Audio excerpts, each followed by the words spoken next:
Welcome back. আপনাদের সবাইকে স্বাগত জানাচ্ছি আমি রাসেল। আশা করছি আপনারা সবাই ভালো আছেন এবং ভালোর দলে আছেন। আমিও ভালো আছি আর ভালোর দলে আছি। আজকে আরও একটা চমৎকার ঘটনা আমি শোনাবো এবং যে ঘটনাটি আমাদের পাঠিয়েছেন শাহাদাত খান।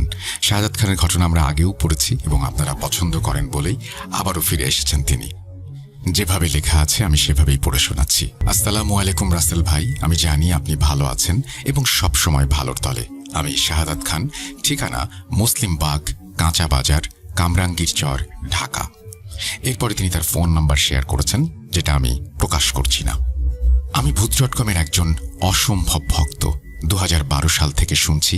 এর আগেও আমার 2টি ঘটনা প্রচারিত হয়েছে। একটি বুড়িগঙ্গা নদীকে নিয়ে, আরেকটি ছিল ইন্ডিয়ার আসাম নিয়ে একটি ঘটনা।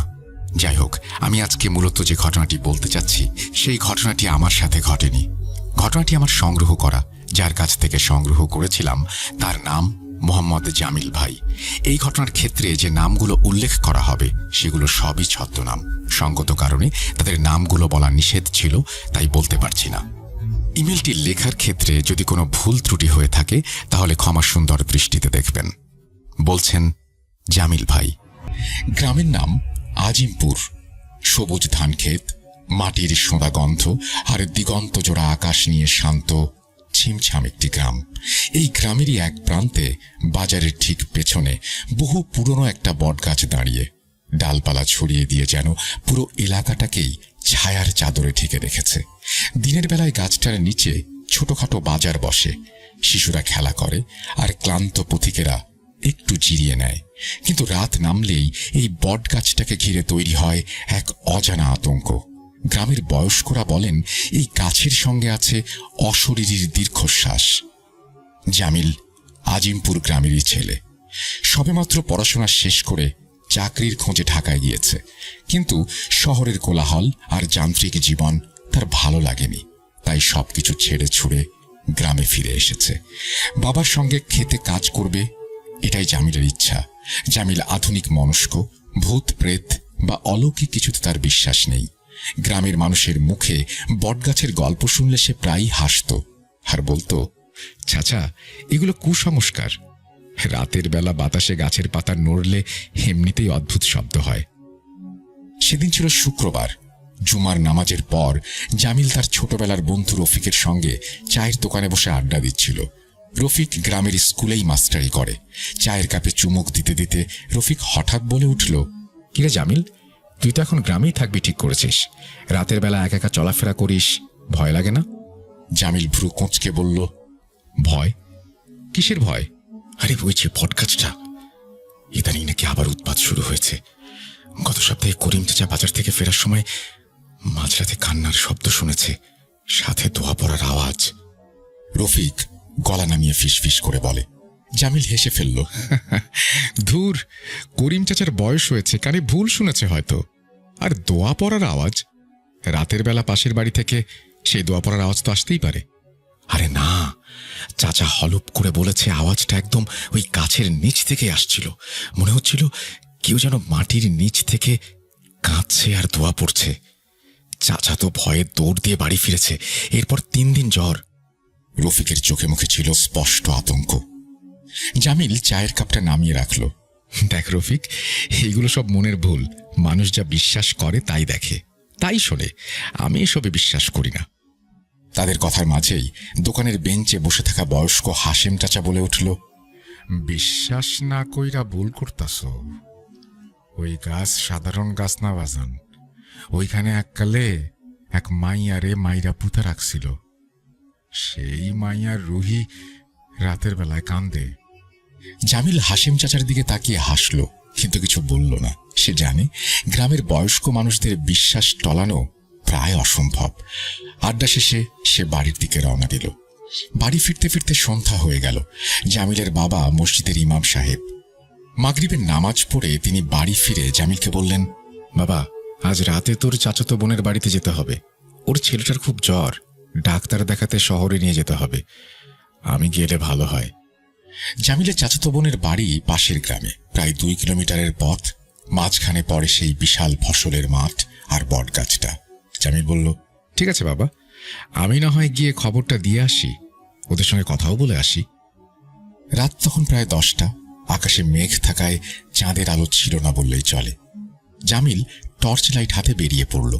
মাটির রাস্তা ধরে সে এগিয়ে চলেছে। চারপাশে ঝিঁঝি পোকার একটানা ডাক ছাড়া আর কোনো শব্দ নেই। কিছু দূর যাওয়ার পর সে ফসলের মাঠের কাছাকাছি চলে এলো। এখান থেকেই দূরে সেই বটগাছটাকে বিশাল পাহাড়ের মতো দেখাচ্ছিল। জামিল নির্ভীক পায়ে এগিয়ে চলল। তার মনে রফিকের বলা কথাগুলো ঘুরপাক খাচ্ছিল, কিন্তু সে পাত্তা দিল না। বটগাছের কাছাকাছি আসতেই বাতাসটা যেন একটু ভারী হয়ে গেল। দিনের বেলায় যে জায়গাটা এত চেনা লাগে, রাতের অন্ধকারে সেই জায়গা কেমন অচেনা, রহস্যময় লাগছে। গাছের বিশাল ডালপালাগুলো অন্ধকারের মধ্যে জীবন্ত সাপের মতো একে অপরের সঙ্গে জড়িয়ে আছে। জামিল টর্চের আলো ফেলে রাস্তা দেখে হাঁটছিল। ঠিক যখন সে গাছটার কাছাকাছি এসে পৌঁছেছে, হঠাৎ করেই তার টর্চ লাইটটা নিভে গেল। সে কয়েকবার ঝাঁকুনি দিল, কিন্তু জ্বলল না। ধ্যাত, আসার সময় ব্যাটারিটা পাল্টে নেওয়া উচিত ছিল, বিড়বিড় করে বলল জামিল। চারপাশে তখন ঘন অন্ধকার। ঝিঁঝি পোকারের ডাকও থেমে গেছে। একটা দম বন্ধ করার স্তব্ধতা। জামিল পকেট থেকে মোবাইলটা বের করতে যাবে, ঠিক তখনই সে ওই শব্দটা পেল। খুব মৃদু কান্নার একটা আওয়াজ। মনে হচ্ছে কোনো একটি মেয়ে ফুঁপিয়ে ফুঁপিয়ে কাঁদছে। জামিল স্থির হয়ে দাঁড়িয়ে গেল। তার বুকের ভেতরটা কেমন ছ্যাক করে উঠল। সে কান খাড়া করল। হ্যাঁ, সত্যিই তো কান্নার শব্দ। কিন্তু এত রাতে এই মাঠের মাঝখানে কে কাঁদবে? সে ভাবল হয়তো কোনো বিপদ, তাই সাহস করে ডেকে উঠল, কে কে ওখানে? কেউ কাঁদছেন? তার গলার আওয়াজ পেয়ে কান্নাটা থেমে গেল। কয়েক মুহূর্তের জন্য আবার সবকিছু আগের মতো চুপচাপ। জামিল ভাবল হয়তো তার শোনার ভুল। সে আবার হাঁটতে শুরু করল। ঠিক তখনই আবার সেই আওয়াজটা ভেসে এলো। এবার আরো স্পষ্ট, একটা মিষ্টি কিন্তু করুণ সুরে কেউ যেন দোয়া পড়ছে। আরবি আয়াত, কিন্তু তার সুরটা কান্নার মতো ভেজা। জামিলের মনে হলো আওয়াজটা যেন একদম তার পাশ থেকে, ওই বটগাছের গোড়া থেকে আসছে। তার গায়ে কাঁটা দিয়ে উঠল। সে চারপাশে তাকানোর চেষ্টা করল, কিন্তু কিছু দেখতে পেল না। কে কে ওখানে কথা বলে? জামিল আবারও বলল। এবার তার গলায় সামান্য ভয় মিশেছিল। কোনো উত্তর এলো না, কিন্তু দোয়া পড়ার শব্দটা থামেনি। এখনো একই গতিতে কেউ দোয়া পড়ে চলেছে। জামিলের মনে হলো এই কণ্ঠস্বর কোনো জীবিত মানুষের নয়। এর মধ্যে এমন এক হাহাকার আর কষ্ট মিশে আছে যা শুনলে বুকটা কেঁপে ওঠে। সে এক মুহূর্ত সেখানে দাঁড়ালো না। ভয় আর আতঙ্কে তার পা ঠান্ডা হয়ে আসছিল। সে প্রায় দৌড়ে জায়গাটা পার হওয়ার চেষ্টা করল। দৌড়ানোর সময় তার মনে হচ্ছিল ওই কান্নার শব্দ আর দোয়া পড়ার আওয়াজটা যেন তার পিছু পিছু আসছে। সে যত দৌড়াচ্ছে শব্দটাও তার কাছে চলে আসছে। একবার তার মনে হলো কেউ যেন তার কানের কাছে ফিসফিস করে বলল, আমার জন্য একটু দোয়া করবে। জামিল ভয়ে চিৎকার করে উঠতে গিয়েও পারল না। গলার ভেতর আওয়াজটা আটকে আসছে। সে কোনো মতে দৌড়ে চাচাতো বোনের বাড়ির উঠোনে গিয়ে হুমড়ি খেয়ে পড়ল। তার সারা শরীর ঘামে ভেজা, শ্বাস প্রশ্বাস চলছে খুব দ্রুত। দরজা খুলে তার চাচাতো ভাই বেরিয়ে এসে জামিলকে ওই অবস্থায় দেখে অবাক হয়ে গেল। কিরে জামিল, কি হয়েছে তোর? এমন করছিস কেন? জামিল কোনো কথা বলতে পারছিল না। সে শুধু হাঁপাচ্ছিল আর ফ্যাল ফ্যাল করে অন্ধকারের দিকে তাকিয়েছিল। তার কানে তখন সেই করুণ দোয়া পড়ার সুরটা বাজছিল। সে বুঝতে পারছিল আজ রাতে সে যা শুনেছে তা কোনো মনের ভুল নয়। ওই বটগাছের গভীরে সত্যি কিছু একটা আছে যা মানুষের বোধের বাইরে। যে বিশ্বাসকে এতদিন সে হেসে উড়িয়ে দিয়েছে, আজ সেই বিশ্বাসের মুখোমুখি দাঁড়িয়ে তার সব সাহস চুরমার হয়ে গেছে। চাচাতো ভাই সেলিমের ধাক্কায় জামিলের ঘোর কাটল। সে কোনো মতে নিজেকে সামলে নিয়ে ঢক ঢক করে এক গ্লাস জল খেয়ে নিল। তার মুখ ফ্যাকাশে, চোখ দুটো আতঙ্কে বিস্ফারিত। সেলিম বারবার জিজ্ঞেস করছিল, কি হয়েছে তোর? পথে কোনো ঝামেলা হয়েছে নাকি? কেউ কিছু বলেছে? জামিল কোনো উত্তর ভেবে পাচ্ছিল না। সে যদি সত্যি উত্তরটা বলে, যদি বলে বটগাছের নিচে সে অলৌকিক কণ্ঠ শুনেছে, তাহলে সেলিম হয়তো তাকে পাগল ভাববে, নয়তো ভয় পাবে। সে কিছুক্ষণ চুপ থেকে কাঁপা কাঁপা গলায় বলল, না, কিছু না। অন্ধকারে হোঁচট খেয়ে পড়ে গিয়েছিলাম, তাই একটু ভয় পেয়েছি। কথাটা যে কতটা দুর্বল একটা অজুহাত তা সে নিজেও বুঝতে পারছিল।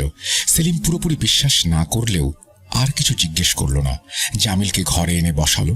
জামিল সেখানে কেন গেছে সে বিষয়ে জানালো, কিন্তু তার মন পড়েছিল বটগাছের নিচে। কানে তখনও সেই করুণ ভেজা কণ্ঠের দোয়া পড়া সুরটা লেগে আছে। আমার জন্য একটু দোয়া করবে। এই ফিসফিসানিটা বারবার তার মাথায় হাতুড়ির মতো আঘাত করছে। এটা কি মনের ভুল, নাকি সত্যিই কেউ তার কানের কাছে কথাটা বলেছিল? রাতে চাচাতো বোনের বাড়িতেই থেকে গেল জামিল, কিন্তু এক মুহূর্তের জন্যেও দু চোখের পাতা এক করতে পারল না। বিছানায় শুয়ে পাশ ওপাশ করতে করতে তার রাত কাটল।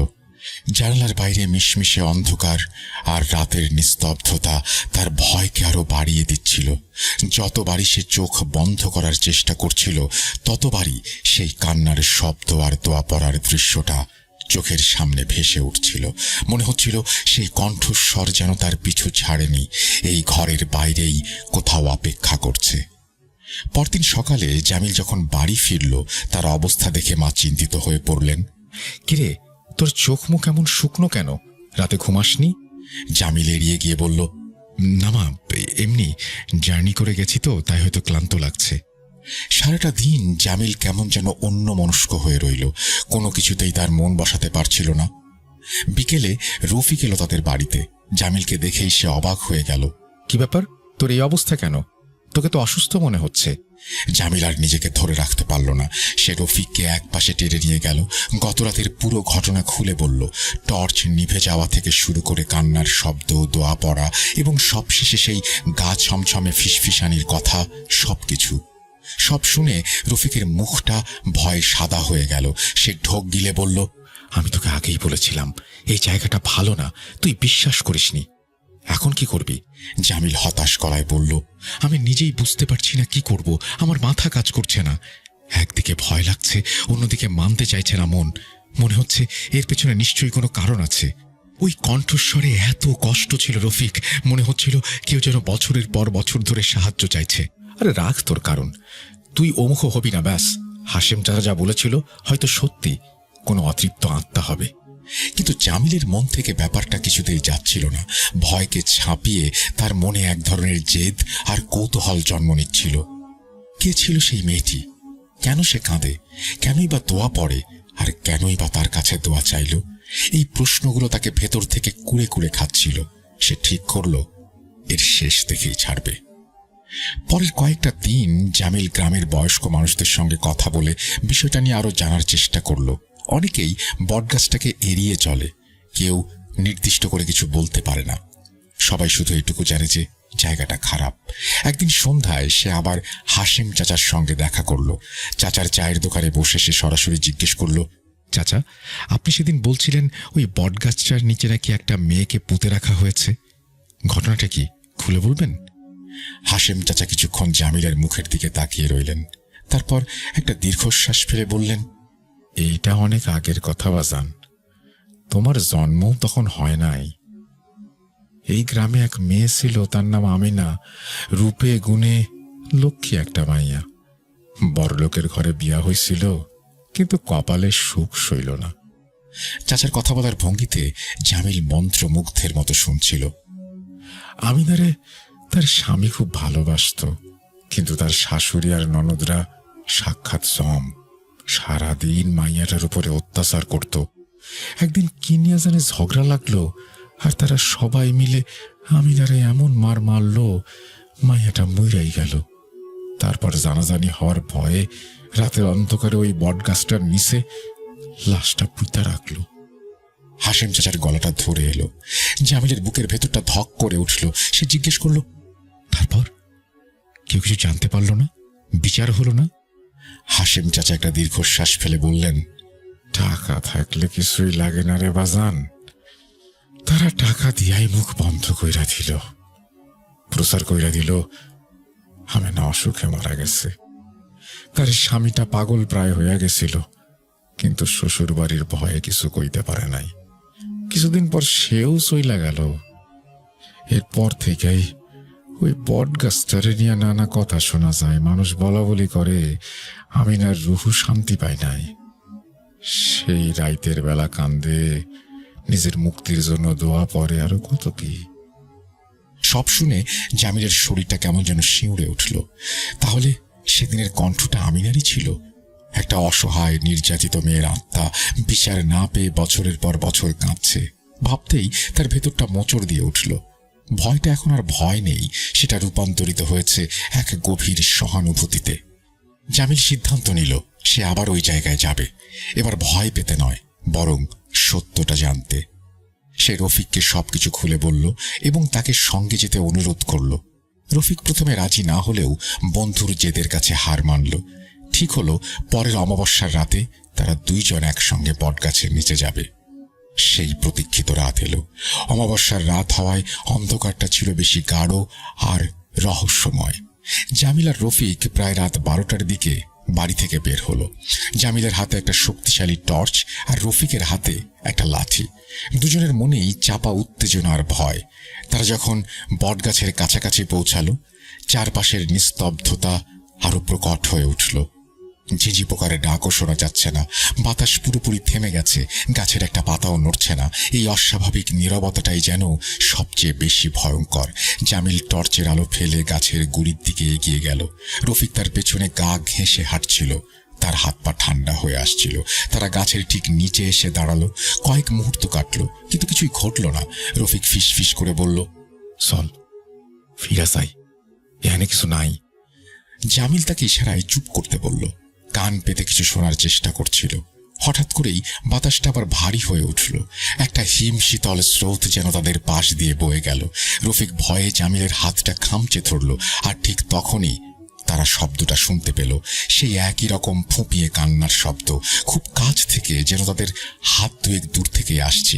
কান্নার শব্দটা এত করুণ যে শুনলে পাথরও গলে যাবে। জামিল টর্চের আলো ফেলে চারপাশ দেখার চেষ্টা করলো, কিন্তু কাউকে দেখতে পেল না। কান্নার শব্দটা ধীরে ধীরে দোয়া পড়ার সুরে রূপান্তরিত হলো। একটা মিষ্টি কিন্তু হাহাকার ভরা কণ্ঠ, কেউ আরবিতে আয়াত পড়ছে। এবার শব্দটা আরো স্পষ্ট, আরো জীবন্ত। মনে হচ্ছিল অদৃশ্য কেউ একজন সামনেই বসে আছে। রফিক ভয়ে কাঁপতে কাঁপতে বলল, জামিল চল, আমার ভয় করছে। জামিল নিজেও ভয় পাচ্ছিল, তবে জেদটা এখনো অটুট। সে সাহস ভরা কণ্ঠে কাঁপা কাঁপা গলায় বলল, কে আপনি? কেন কাঁদছেন? আমরা আপনার কোনো ক্ষতি করতে আসিনি। তার কথা শেষ হতেই দোয়া পড়া থেমে গেল। কয়েক মুহূর্তের জন্য সব চুপচাপ। তারপর একটা দীর্ঘশ্বাসের শব্দ শোনা গেল, আর এরপরেই সেই কণ্ঠস্বরটা কথা বলে উঠল, স্পষ্ট কিন্তু বাতাসে ভেসে আসা প্রতিধ্বনির মতো। তোমরা কারা? এখানে কেন এসেছো? কণ্ঠটা এক তরুণী মেয়ের, কিন্তু তার মধ্যে মিশে আছে অনন্তকালের ক্লান্তি আর কষ্ট। রফিক ভয়ে প্রায় অজ্ঞান হয়ে যাওয়ার জোগাড়। সে জামিলের হাত ধরে টানতে টানতে বলল, কথা বলিস না জামিল, চল পালাই। কিন্তু জামিল নড়ল না। সে আবার বলল, আমরা আপনার কষ্টটা বুঝতে পারছি, আমরা আপনাকে সাহায্য করতে চাই। আপনার নাম কি আমিনা? আমিনা নাম শোনার সঙ্গে সঙ্গে চারপাশের বাতাস যেন আরো ঠান্ডা হয়ে গেল। একটা চাপা কান্নার রোল উঠল, যা শুনে মনে হলো আকাশ বাতাসও যেন সেই কান্নায় অংশ নিয়েছে। হ্যাঁ, আমি আমিনা। অনেক বছর হয়ে গেল আমি এখানে আটকে আছি। আমার শান্তি নেই, মুক্তি নেই। ওরা আমাকে মেরে ফেলেছে, মুক্তি দেয়নি। জামিলের বুকের ভেতরটা কেঁপে উঠল। সে ঢোক গিলে বলল, আমরা আপনাকে সাহায্য করতে পারি। আমিনার কণ্ঠস্বরটা এবার কান্নায় ভেঙে পড়ল। আমার লাশটা এখনো গাছের নিচে চাপা পড়া, কোনো দাফন হয়নি। কথাটা শুনে জামিল আর রফিকের চোখ দিয়ে জল গড়িয়ে পড়ল। একটা মেয়ের উপর কি অমানসিক অত্যাচারই না করা হয়েছে। হঠাৎ করে আমিনার কণ্ঠস্বরটা তীব্র আর তীক্ষ্ণ হয়ে উঠল। ওরা আসছে, আমার হত্যাকারীরা আসছে, ওরা আমাকে আবার মারতে চায়। পালাও, তোমরা এখান থেকে পালাও। তার কথা শেষ হওয়ার সঙ্গে সঙ্গেই বটগাছের ডালপালাগুলো প্রচন্ড জোরে ঝড়ের মতো দুলতে শুরু করলো।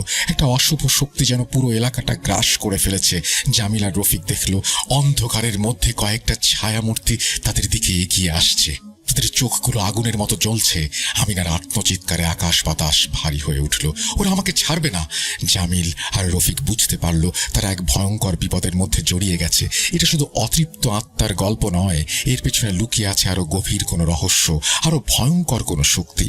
আমিনার আতঙ্কিত আর্তনাদ আর বটগাছের ডালপালার উন্মত্ত ঝাপটানিতে রাতের নিস্তব্ধতা খান খান হয়ে গেল। জামিল আর রফিক দেখল জমাট বাঁধা অন্ধকারের ভেতর থেকে কয়েকটি ছায়ামূর্তি ধীর কিন্তু অপ্রতিরোধ গতিতে তাদের দিকে এগিয়ে আসছে। তাদের অবয়ব স্পষ্ট নয়, যেন অন্ধকার দিয়েই করা, কিন্তু তাদের হাতে ধরা চকচকে অস্ত্রগুলো রাতের ক্ষীণ আলোতেও মৃত্যুর বার্তা ছড়াচ্ছিল। তাদের চোখগুলো ছিল জ্বলন্ত অঙ্গারের মতো লাল।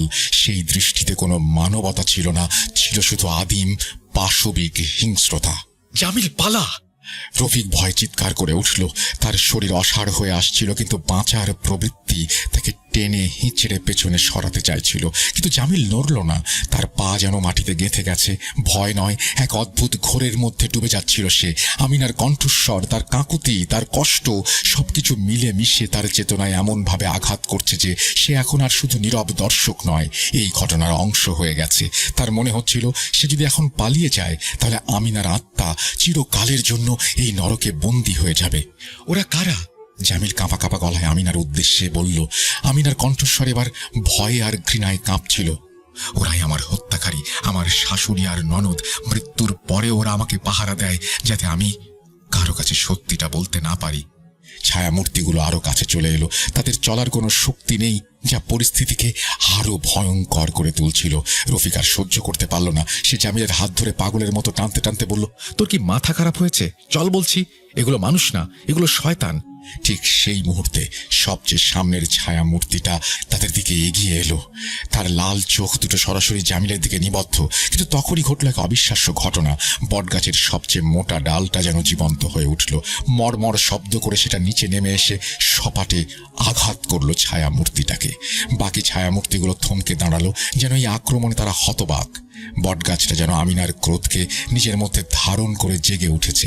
এই দৃশ্য দেখে রফিকের আর কোনো জ্ঞান রইল না। সে মাগো বলে এক চিৎকার দিয়ে জ্ঞান হারিয়ে মাটিতে লুটিয়ে পড়ল। জামিল একা দাঁড়িয়ে রইল, মন্ত্রমুগ্ধের মতো দেখতে লাগলো প্রকৃতির প্রতিশোধ। ছায়ামূর্তিগুলো পিছু হটতে শুরু করেছে। তাদের মিলিয়ে যাওয়ার সঙ্গে সঙ্গে চারপাশের উন্মত্ততা ধীরে ধীরে শান্ত হয়ে এলো। গাছের ডালপালায় স্থির হলো। জামিল ছুটে গিয়ে রফিকের পাশে বসল। তার মুখে জলের ছিটা দিতেই রফিক চোখ খুলল।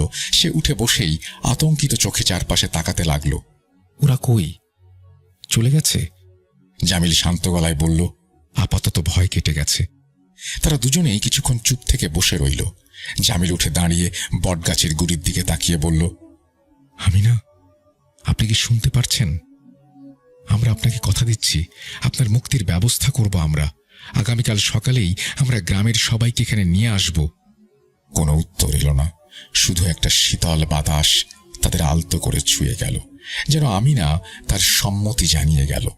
পরদিন সকালে জামিল আর রফিক গ্রামের ইমাম সাহেব, যিনি জামিলের বাবা, এবং কয়েকজন মুরব্বির সঙ্গে বটগাছতলার নিচে এলেন। জামিল গতরাতের সব ঘটনা খুলে বলল।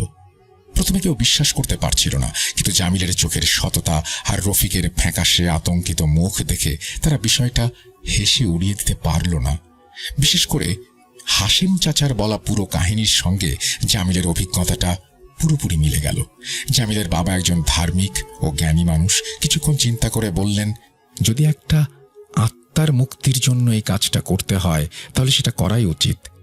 গ্রামের কয়েকজন যুবককে কোদাল নিয়ে আসতে বলা হলো। হাসিম চাচার দেখানো জায়গাটা খোঁড়া শুরু হলো। সবার মনেই চাপা উত্তেজনার ভয়। সত্যি কি কিছু পাওয়া যাবে? প্রায় 5-6 ফুট খোঁড়ার পরে কোদালের মাথায় শক্ত কিছুর আঘাত লাগলো। সবাই চমকে উঠল। সাবধানে মাটি সরাতে শুরু করলো তারা। কিছুক্ষণ পরেই বেরিয়ে এলো কয়েকটি মানুষের হাড়গোড়, আর তার পাশেই পাওয়া গেল কয়েকটা পুরনো মাটির সঙ্গে প্রায় মিশে যাওয়া কাঁচের চুড়ি আর একটা রূপোর নাকফুল। উপস্থিত বয়স্ক মহিলারা সেসব দেখে আমিনারই এটা শনাক্ত করলেন। সবার কাছে দিনের আলোর মতো সবকিছু পরিষ্কার হয়ে গেল। হাসিম চাচার গল্প সত্যি ছিল, জামিলের অভিজ্ঞতাটাও সত্যি ছিল। এই হাড়গোড় অসহায় আমিনারই। উপস্থিত সবার চোখে জল এলো। একটা মেয়ের ওপর এমন পাশবিক নির্যাতন, সেসব দেখে গ্রামের বাতাস ভারী হয়ে উঠল। জামিলের বাবা দোয়া পড়ে হাড়গোড়গুলো খুব সাবধানে তুলে নিয়ে গেলেন সাদা কাপড়ে। সিদ্ধান্ত হলো আজই জানাজা শেষ করে কবরস্থ করা হবে। বিকেলে যখন আমিনার জানাজা পড়ানো হচ্ছিল তখন এক অদ্ভুত ঘটনা ঘটল। আকাশ পরিষ্কার থাকা সত্ত্বেও ঝিরঝিরি বৃষ্টি নামতে শুরু করলো। গ্রামের মানুষ বলা বলি করতে লাগলো, এ হলো রহমতের বৃষ্টি। এত বছর পর আমিনার আত্মা শান্তি পাচ্ছে, তাই হয়তো আকাশও তার জন্য কাঁদছে। দাফন শেষে সবাই যখন কবরস্থান থেকে ফিরে আসছে, জামিল শেষবারের মতো আমিনার কবরের দিকে তাকালো। তার মনে হলো কবরের উপর জমে থাকা বৃষ্টির ফোঁটাগুলো যেন মুক্তোর মতোই চিকচিক করছে। বহু বছরের বন্দি দশা থেকে মুক্তি পাওয়ার আনন্দ অশ্রু। ঘটনার প্রায় 1 সপ্তাহ কেটে গেছে। আজিমপুর গ্রাম আবার শান্ত হয়েছে। বটগাছটা আগের মতোই ছায়া দিয়ে যাচ্ছে, কিন্তু এখন তাকে ঘিরে কোনো ভয় বা আতঙ্ক নেই, বরং মানুষ এখন গাছটার দিকে তাকালে এক ধরনের শ্রদ্ধা বোধ করে। জামিল এখন পুরোপুরি স্বাভাবিক, তার মন থেকে ভয় কেটে গেছে। সেদিন রাতে জামিল তার ঘরে বসে একটা বই পড়ছিল। হঠাৎ করেই খোলা জানালা দিয়ে একটা দমকা বাতাস এসে ঘরের মোমবাতিটা নিভিয়ে দিল। ঘরটা মুহূর্তের জন্য অন্ধকারে ডুবে গেল। জামিলের বুকের ভেতরটা ছেদ করে উঠল। পুরনো ভয়টা আবারও ফিরে এসেছে। সে চেয়ারে স্থির হয়ে বসল, চারপাশে কান পাতল। কোনো শব্দ নেই, শুধু রাতের নিস্তব্ধতা। সে উঠতে যাবে, ঠিক তখনই তার কানের কাছে কেউ একজন ফিসফিস করে বলল, আমার হয়ে দোয়া করার জন্য ধন্যবাদ। জামিলের সারা শরীর কাঁটা দিয়ে উঠল। সে দ্রুত উঠে ঘরের আলো জ্বালিয়ে দিল। ঘরে কেউ নেই, জানালা দিয়ে শুধু রূপলি চাঁদের আলো এসে পড়েছে। জামিল জানালার কাছে গিয়ে দাঁড়ালো। সে বুঝতে পারছিল এটা আমেনা ছিল। সে তাকে শেষবারের মতো ধন্যবাদ জানাতে এসেছিল। জামিলের ঠোঁটের কোণে একটা শান্ত হাসি ফুটে উঠল। সে আকাশের দিকে তাকিয়ে মনে মনে বলল, শান্তিতে ঘুমাও আমিনা। কিন্তু জামিল একটা বিষয় জানতো না। সে জানতো না যে রাতে সে আর রফিক বটগাছের নিচে গিয়েছিল, সেদিন শুধু আমিনার অতৃপ্ত আত্মাই মুক্তি পায়নি, সেদিন মুক্তি পেয়েছে আরো অনেক কিছু। আমিনার প্রতি তার সহানুভূতি আর দোয়া সেই অভিশপ্ত মাটির বাঁধন আলগা করে দিয়েছিল। কিন্তু সেই বাঁধনে শুধু আমিনা একা বন্দী ছিল না, তার হত্যাকারীদের অশুভ আত্মাও সেই গাছের সঙ্গেই বাঁধা পড়েছিল, যাতে তারা অনন্তকাল ধরে শিকারকে পাহারা দিতে পারে। আমিনার মুক্তির সঙ্গে সঙ্গে তারাও মুক্তি পেয়েছে, কিন্তু তাদের মুক্তি শান্তির নয়, তাদের মুক্তি হলো ছড়িয়ে পড়ার, নতুন শিকার খোঁজার। আমিনার গল্প হয়তো শেষ হয়েছে, কিন্তু তার হত্যাকারীদের গল্প সেদিন থেকেই নতুন করে শুরু হলো। কারণ অভিশাপ কখনো শেষ হয় না, শুধু হাত বদল হয়। এই বলে তিনি তার ঘটনা শেষ করেছেন। এখানে আত্মা আটকে পড়ার এই ব্যাপারটা, এই জিনিসটা নিয়ে আমি অতটা বেশি আমার জানাশোনা নেই। যারা জানেন তারা নিশ্চয়ই আমাকে আলোকিত করবেন, এবং আমি চাইলে যিনি ঘটনা পাঠিয়েছেন তার সাথে হয়তো কথা বলতে পারি। আপনারাও যদি জানেন তাহলে আমাকে ইমেল করতে পারেন। আমরা চলে যাব আমাদের পরবর্তী ঘটনায়। ব্যাক, আশা করছি আপনারা সবাই ভালো আছেন এবং ভালোর দলে আছেন। আমিও ভালো আছি আর ভালোর দলে আছি। আমরা একটি নতুন ঘটনায় যাব, তবে ঘটনায় যাবার আগে আপনাদের ছোট্ট করে জানিয়ে দিই, যারা এখনো পর্যন্ত আমাদের চ্যানেলটি সাবস্ক্রাইব করেননি, অনুগ্রহ করে সাবস্ক্রাইব করে ফেলবেন এবং বেল আইকনটি ক্লিক করতে ভুলবেন না। চলে যাচ্ছি ঘটনায়। আসসালামু আলাইকুম প্রিয় রাসেল ভাই ও শ্রোতা বন্ধুরা, আপনারা কেমন আছেন? আশা করছি ভালো আছেন। আর আমি জানি রাসেল ভাই সবসময় ভালোর দলেই থাকেন। আমার নাম নাওমি হাসান, লিখছি রাজবাড়ী জেলার পাংশা থেকে। ছোটবেলা থেকেই আমি এবং আমার আম্মু ভূত এফএমের নিয়মিত শ্রোতা। আম্মুর নামটা প্রকাশ না করলেই ভালো হয়। আজকে আমি এমন একটি ঘটনা শেয়ার করব যা হয়তো প্রায় প্রতিটি মানুষের সাথেই ঘটে থাকে বা কখনো কারো সাথেই ঘটেনি। বেশি কথা না বাড়িয়ে আমি ঘটনায় চলে যাচ্ছি। আমি ঘটনাটি শুনেছি আমার মামাতো ভাইয়ের কাছ থেকে। আমার মামাতো ভাই তার নাম প্রকাশ করতে অনিচ্ছুক, তাই তার একটি ছদ্মনাম দিলাম, তৌকির। যেহেতু এটা ভূত.com-এ পাঠানো আমার প্রথম ঘটনা, সেহেতু আমার ভুল ত্রুটিগুলো ক্ষমার দৃষ্টিতে দেখবেন। বলছেন মামাতো ভাই। ঘটনা 1। ছোটবেলা থেকেই আমি খুব বেশি নানু বাড়িতে যেতাম। নানু নানার আদর যত্ন ও ভালোবাসা আমার মন ছুঁয়ে দিত। আমার বাবা মা পেশায় শিক্ষক। চাকরির সুবাদে আমি পাংশাতেই বড় হই আমার দাদাদের সঙ্গে।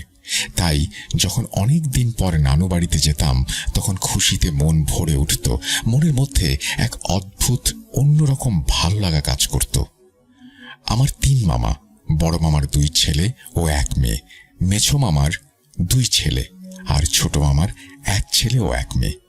আমার বড় মামার 2 ছেলে আমার সমবয়সী হওয়ায় নানু বাড়িতে গেলে ওদের সাথেই মিশতাম এবং খেলাধুলা করতাম। আমার নানু বাড়ির নামটা আমি বলতে চাচ্ছি না। নানু বাড়িতে আমার মামাতো ভাই বাদে আরো 2 জন খেলার সাথী ছিল। নানুদের বাসা আর ওদের বাসা একদম পাশাপাশি। ওদের নাম তামিম ও ফাহিম। ওরা সম্পর্কে দুই আপন ভাই। যেহেতু ওদের বাসা আমার নানু বাড়ির পাশেই, তাই নানু বাড়িতে গেলেই ওদের সাথে দেখা হতো। আমি এবং আমার দুই মামাতো ভাই আর ফাহিম এবং তামিম, এই 5 জন ছিলাম খুবই কাছের। দিনটা ছিল 13ই নভেম্বর 2023। আমরা সবাই জানি নভেম্বর মাসে শীত পড়ে যায়। শীতের ছুটিতে আমি নানু বাড়িতে যাই।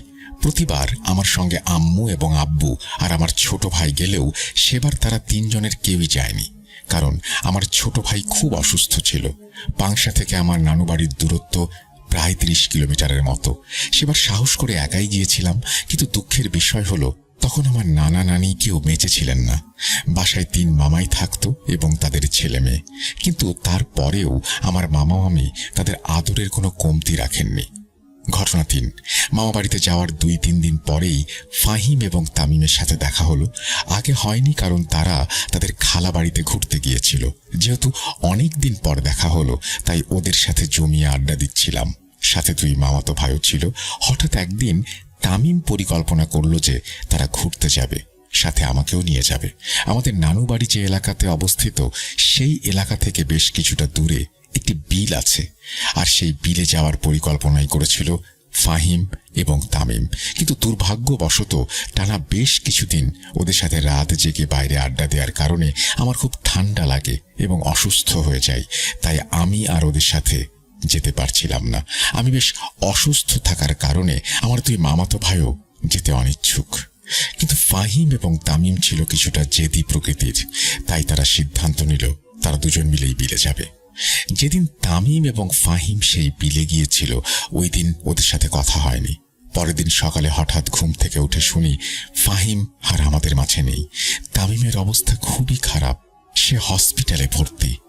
এই কথা শোনা মাত্রই আমি নিজের কানকে বিশ্বাস করতে পারছিলাম না। কালকে আমার যাদের সাথে কথা হলো, আজ তাদের মধ্যে একজন বেঁচে নেই। এই কথা ভেবেই আমি একদম স্তব্ধ হয়ে দাঁড়িয়ে রইলাম। কিছুক্ষণ পর আমার বড় মামার ছেলে মাহি বলল, কিরে, তুই কি তামিমকে দেখতে যাবি? আমি এখন যাব, গেলে আমার সাথে চল, ওকে দেখে আসি। আমি কোনো মতে সকালের খাবার খেয়েই মাহির সাথে বেরিয়ে পড়লাম তামিমকে দেখার উদ্দেশ্যে। হসপিটালে যাওয়ার পরে আমি যখন তামিমকে দেখলাম, তখন ওকে দেখেই মনে হচ্ছিল কোনো এক অজানা ভয় ওকে ঘিরে রেখেছে। ওর সারা হাতে পায়ে বুকে নখের গভীর দাগ দেখে মনে হচ্ছে কেউ খুব জোরে জোরে তার সমস্ত গায়ে আঁচড় কেটেছে। তো যাই হোক, বিকেলের দিকে তামিমের জ্ঞান ফিরতেই সবাইকে জিজ্ঞেস করলো, ফাহিম কোথায়? ও ঠিক আছে তো? ওর কিছু হয়নি তো? তামিমের এই কথা শুনে সবাই তখন নিশ্চুপ হয়ে দাঁড়িয়ে আছে। সবার মাঝেই কোনো এক আতঙ্কের ছাপ এবং চাপা কষ্ট লুকিয়ে রাখার চেষ্টা। হঠাৎ তামিমের মা কান্নারত সুরে বললেন, বাবারে, ফাহিম আর আমাদের মাঝে নেই। বলতেই ফাহিমের মা অঝরে কান্না করে দিলেন। মায়ের মুখ থেকে এই কথা শুনে তামিম নিশ্চুপ হয়ে যায় এবং সে শুধু একটা কথাই বলে, কেন ফাহিমকে বাঁচাতে পারলাম না? কেন পারলাম না বাঁচাতে ওই শয়তানগুলোর হাত থেকে? হঠাৎ করে তামিমের মুখ থেকে এমন কথা শুনে সবাই অবাক হয়ে যায়। তামিমের বাবা পাশেই ছিলেন। বাবা বললেন, কি হয়েছিল তোমাদের সাথে কালকে রাতে? আর ফাহিম কেনই বা মারা গেল? একথা শোনা মাত্রই তামিমের চোখে মুখে স্পষ্ট ভয়ের ছাপ ফুটে ওঠে। পরে তামিম আমাদেরকে যা বলল তা শুনে সবার মুখে আতঙ্ক ছড়িয়ে পড়ল। তখন তামিম আমাদের বলতে শুরু করে, আমি এবং ফাহিম বিকেল 4টার দিকে সেই বিলের উদ্দেশ্যে রওনা দেই। সন্ধ্যার দিকে সেখানে আমরা ভালো মতোই পৌঁছে যাই। যাওয়ার পর আমার কিছু পুরনো বন্ধুর সাথে দেখা হয়েছিল, তাই তাদের সাথে গল্প করতে করতে প্রায় 10টার মতো বেজে গিয়েছিল। ফাহিম আমাকে বলল যে, ভাইয়া, শীতের রাত, 10:30 মানে অনেক রাত। এত রাতে আর বাইরে থাকা ঠিক হবে না, চলো বাসায় যাই। ইতোমধ্যে ওদের একজন বন্ধু হাসির ছলে বলে উঠল, এই, তোরা কি জানিস ফাহিম আর তামিম যে রাস্তা দিয়ে বাড়ি যাবে, সেই রাস্তায় নাকি ভাসমান পিশাচ আছে? কিন্তু আমার বন্ধুর এই কথায় তেমন কোনো পাত্তা না দিয়ে আমি এবং ফাহিম বাইকে করে বাড়ির উদ্দেশ্যে রওনা দেই। যেহেতু শীতের রাত অনেক বেশি ঠান্ডা এবং কুয়াশায় চারিদিক ভরে গেছে। বেশ কিছু দূর যাওয়ার পর হঠাৎ মনে হলো কাউকে দেখতে পেলাম। প্রথমে ভেবেছিলাম হয়তো আমার চোখের ভুল।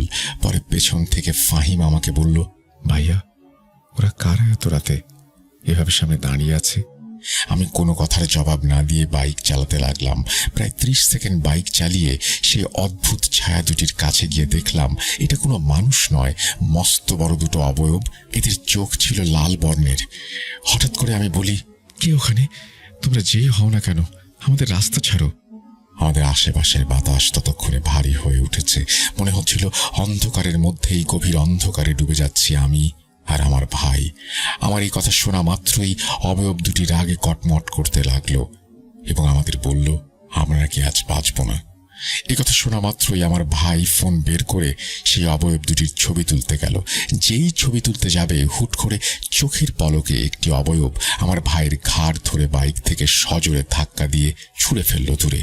এই ভয়ঙ্কর দৃশ্য দেখে আমার শরীর স্তব্ধ হয়ে গিয়েছিল। মনে হচ্ছিল কোনো এক অজানা শক্তি আমাকে জাপটে ধরে বসে আছে। বাইক থেকে ওঠার শক্তি পর্যন্ত আমার ছিল না। তবুও মনের সবটুকু জোর দিয়ে বাইক থেকে কোনো মতে নামলাম। নামার পর নিজের ভাইকে বাঁচাতে যেই পেছনের দিকে তাকিয়েছি, দেখলাম একটি অবয়ব আমার ভাইয়ের হাতের মাংস ছিঁড়ে খাচ্ছে। কোনো কিছুর তোয়াক্কা না করে আমি আমার ভাইকে বাঁচাতে যেই এগিয়ে গেলাম, তখন একটি অবয়ব আমার গলা চেপে ধরে। এত জোরে আমাকে একটু পরে ছুঁড়ে ফেলে যে আমার ওঠার শক্তি আমি হারিয়ে ফেলি। আবার ছুটে যাচ্ছি আমার ভাইকে বাঁচাতে।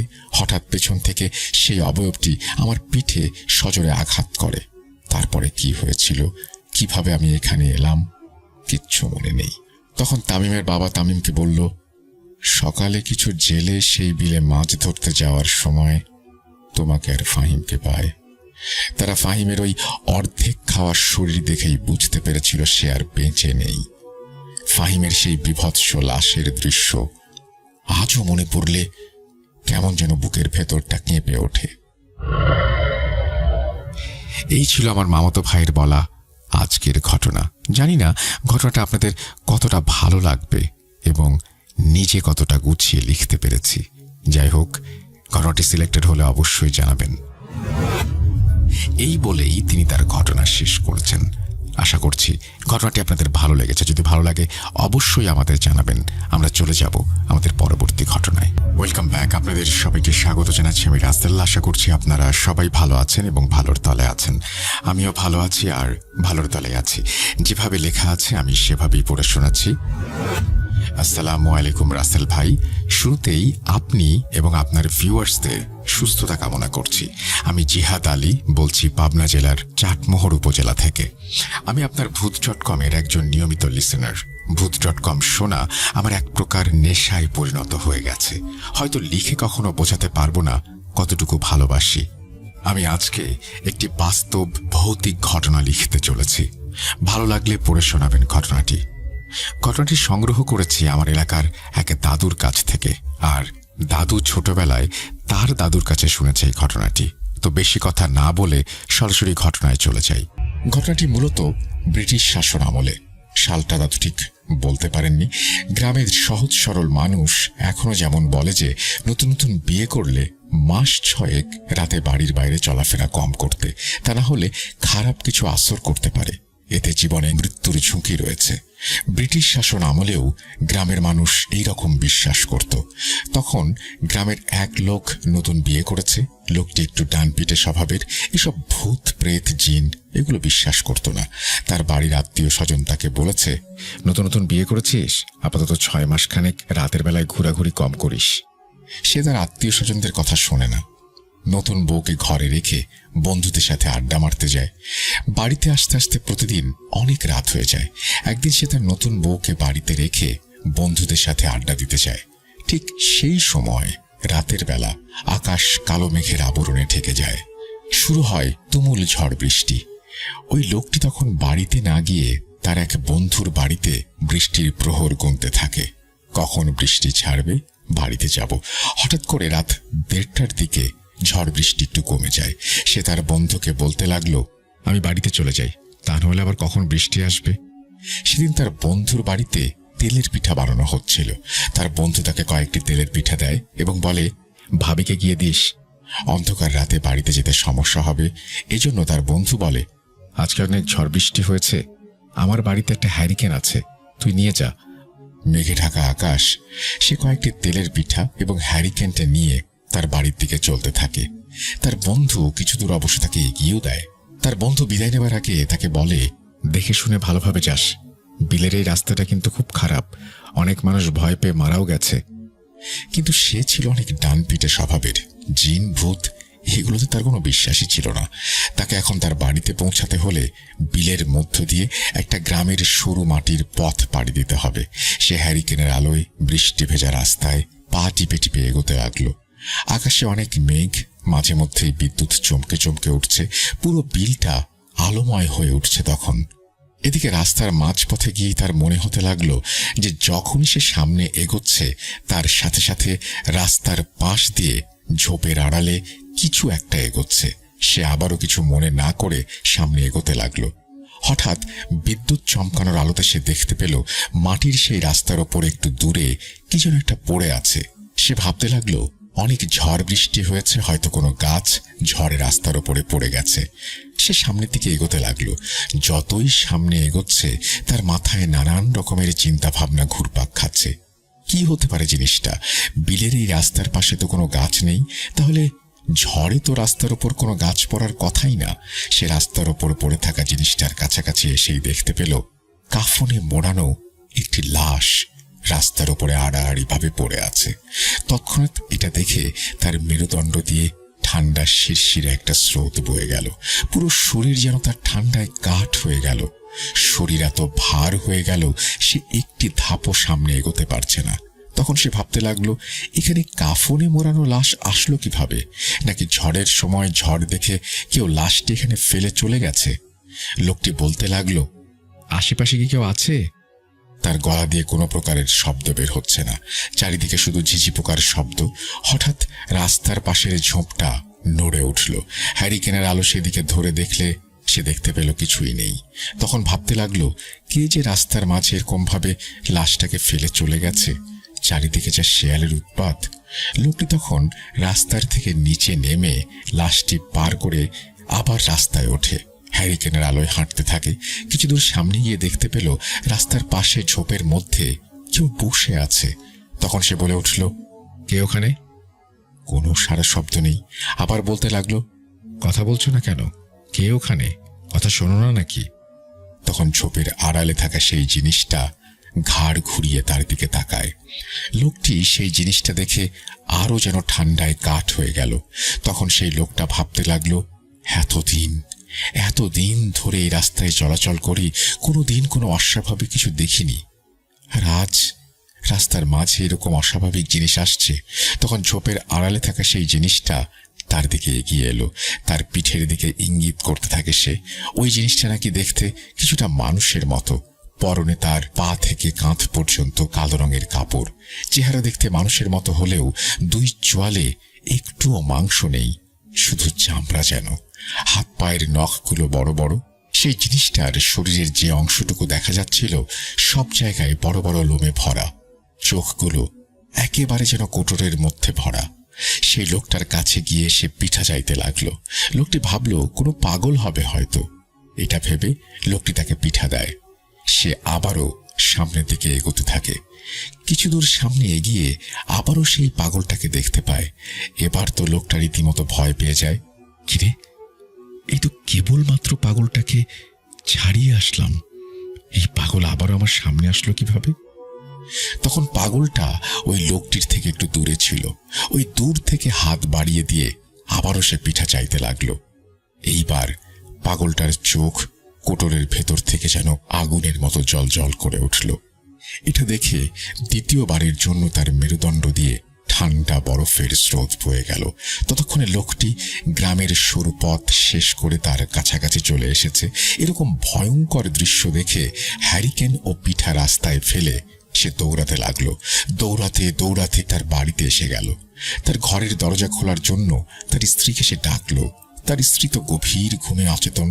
অনেক ডাকাডাকির পর স্ত্রীর ঘুম ভাঙে। সে দরজা খুলে দেয়।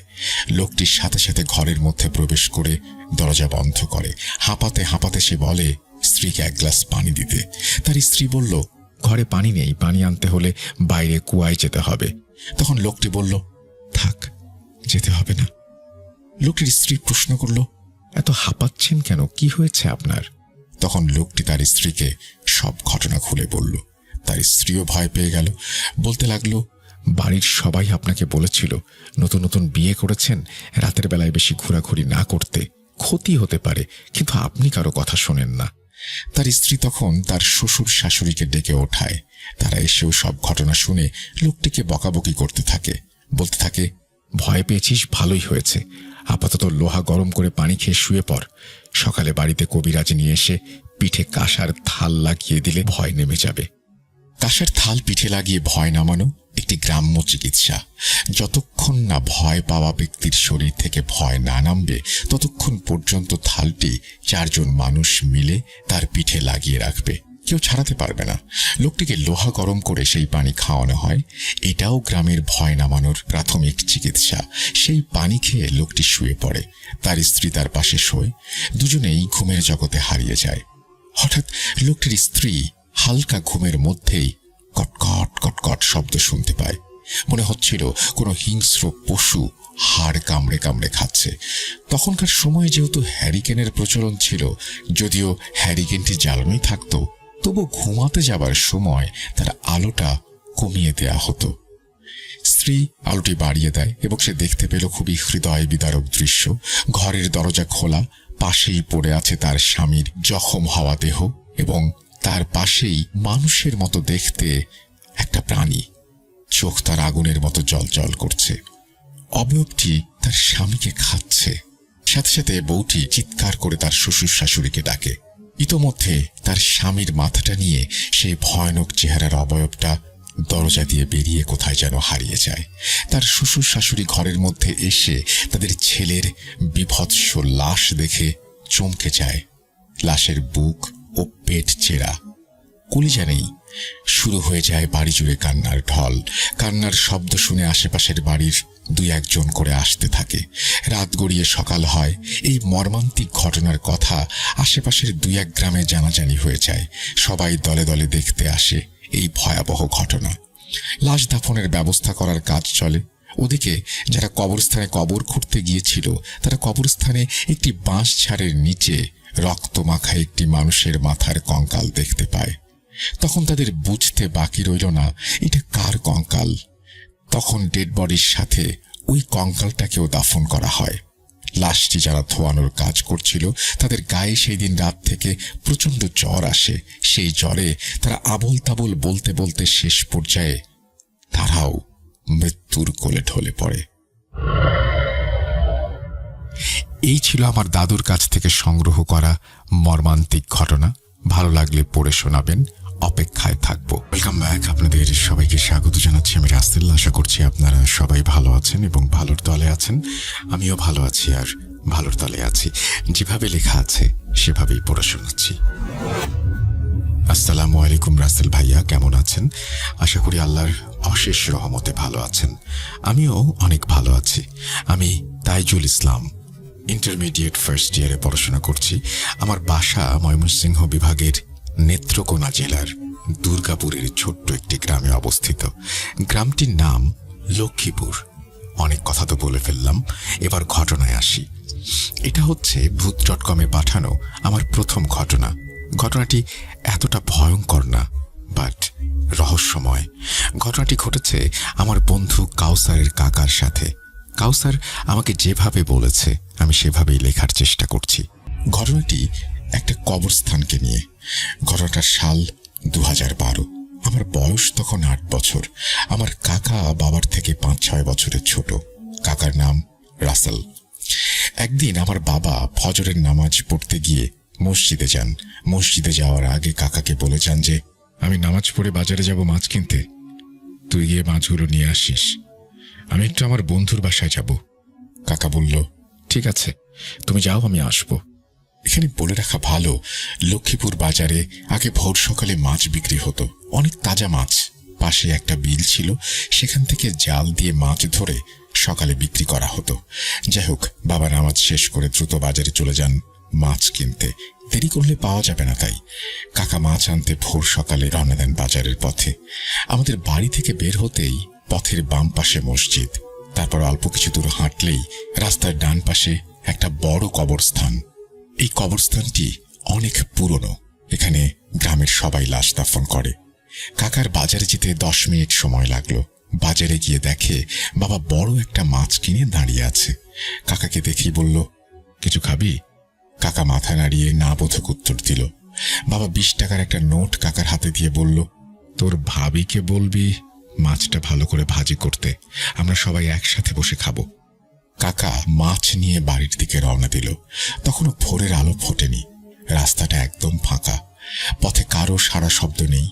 কাকা মাছ নিয়ে হাঁটতে হাঁটতে কবরস্থানের পাশে এসে হঠাৎ কিছু একটা দেখে দাঁড়িয়ে পড়ল। কাকা দেখল কবরস্থানে 2টা লোক, সাদা পাঞ্জাবি পায়জামা পরিহিত, মাথায় সাদা পাগড়ি বাঁধা। তাদের সামনে একটা নতুন কবর খোঁড়া আছে এবং 5টা লাশ 5টা মরার খাটিয়ায় রাখা। এরপর আস্তে আস্তে 2টা লোক লাশগুলোকে ধরে কবরের ভেতরে রাখছে।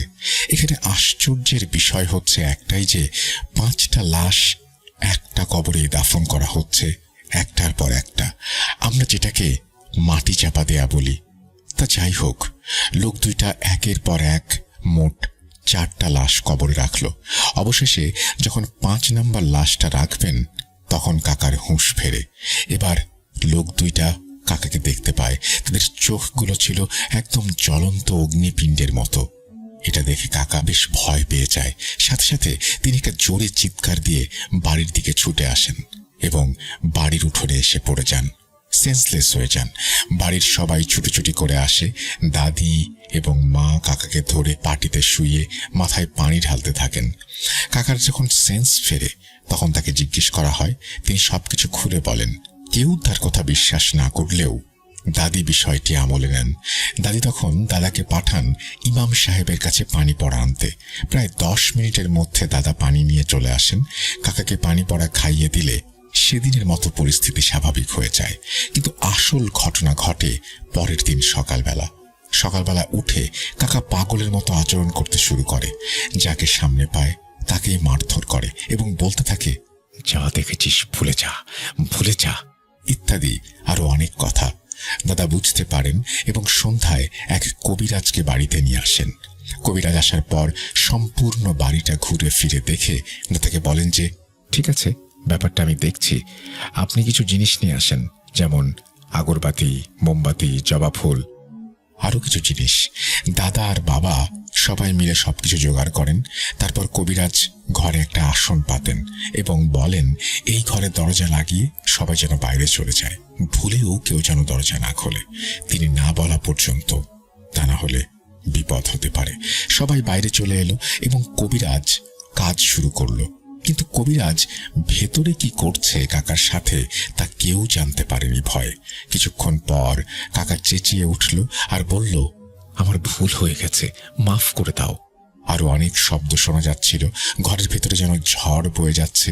আনুমানিক 30-35 মিনিট পর পরিস্থিতি স্বাভাবিক হলে কবিরাজ ডাক দেয় সবাইকে। দাদা দরজা খুলে দেখেন দুজনেই অজ্ঞান হয়ে আছেন। নাকে মুখে পানি ছিটিয়ে দিলে কবিরাজের হুঁশ ফেরে, কিন্তু কাকা তখনও অচেতন অবস্থায়। কবিরাজ বলেন যে, সমস্যার সমাধান হয়েছে। এই তাবিজটি জ্ঞান ফেরার পর ওর হাতে বেঁধে দেবেন এবং 41 দিন রাখতে বলবেন। এখন আমি আসি। এই বলে কবিরাজ চলে যান। তার কিছুক্ষণ পর কাকার জ্ঞান ফেরে এবং কবিরাজের কথা মতো তাবিজটি পুড়িয়ে দেয়া হয় তাকে। এরপর কাকার আর কোনো সমস্যা হয়নি। কিন্তু এখানে একটা প্রশ্ন রয়ে যায়, কি হয়েছিল কাকার সাথে যা কবিরাজ বলেননি? পরবর্তীতে দাদা কবিরাজকে খুঁজেছিল কিন্তু পায়নি। এখানে একটি আশ্চর্যের বিষয় হচ্ছে যে এরপর থেকে ওই রাতের ঘটনা কাকা মনেই করতে পারেননি, কিছু বলতেই পারেননি। জিজ্ঞেস করলে বলতেন, আমার তো কিছু মনে পড়ছে না। তো এই ছিল ঘটনা। ভালো লাগলে পড়ে শোনাবেন। আল্লাহ হাফেজ। এই বলেই তিনি তার ঘটনা শেষ করেছেন। ঘটনাটা যদি আপনাদের ভালো লাগে অবশ্যই আমাদের জানাবেন। আমরা চলে যাব আমাদের পরবর্তী ঘটনায়। Welcome back. আপনাদের আপনাদের সবাইকে স্বাগত জানাচ্ছি আমি রাসেল। আশা করছি আপনারা সবাই ভালো আছেন এবং ভালোর তলে আছেন। আমিও ভালো আছি আর ভালোর তলে আছি। একটু জানিয়ে রাখি, যারা এখনো পর্যন্ত আমাদের চ্যানেলটি সাবস্ক্রাইব করেননি, অনুগ্রহ করে সাবস্ক্রাইব করে ফেলবেন এবং অবশ্যই বেল আইকনটি ক্লিক করতে ভুলবেন না।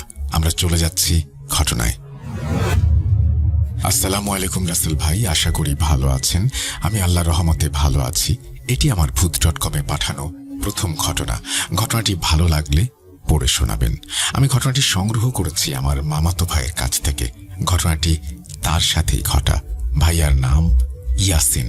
ইয়াসিন ভাই একজন মাদ্রাসার ছাত্র। আমি সরাসরি ঘটনায় চলে যাচ্ছি। ঘটনায় অনিচ্ছাকৃত ভুল ত্রুটি ক্ষমা সুন্দর দৃষ্টিতে দেখবেন। বলছেন ইয়াসিন ভাই। সালটা 2014। আমি তখন ক্লাস 5-এ পড়ি। আমরা তখন ঢাকার টঙ্গীতে থাকতাম। টঙ্গী বাজারের পাশেই ছিল আমাদের বাসা। আমরা সেখানে ভাড়া বাসায় থাকতাম। আমাদের বাসা থেকে প্রায় 4-5 কিলোমিটার দূরে একটা স্কুল ছিল।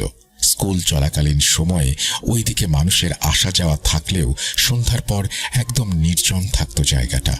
ওইখানে মানুষের না যাওয়ার একটা কারণ ছিল। স্কুলের ঠিক পেছনে একটা পুরনো পরিত্যক্ত বাড়ি ছিল। বাড়ি নয়, এটা বিল্ডিং বলা যায়। বিল্ডিংটি ছিল 3 তলা বিশিষ্ট।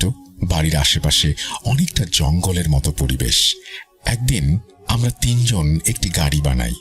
এখানে গাড়ি বলতে গ্রামে ছোট ছেলেরা কাঠ আর বিয়ারিং দিয়ে যেমন গাড়ি বানায়, ওইটাকে বোঝানো হয়েছে। গাড়িটা বড় করে বানাই যাতে 2-3 জন একসাথে বসতে পারি। এইভাবেই আমরা 2 জন বসতাম আর 2 জন ধাক্কা দিত। সেদিন বিকেলে এইভাবে খেলতে খেলতে আমরা অনেক দূরে চলে যাই। যখন বুঝতে পারি আমরা অনেক দূরে চলে এসেছি, তখন আশেপাশে দেখি ওই পরিত্যক্ত বাড়ির পাশে কখন যেন চলে এসেছি। হঠাৎ দেখি আকাশ কালো হয়ে ঝুম বৃষ্টি নামতে শুরু করলো। এত বৃষ্টি যে এখন বাড়ি ফিরে যাওয়াও সম্ভব না। তখন সন্ধ্যা হয়।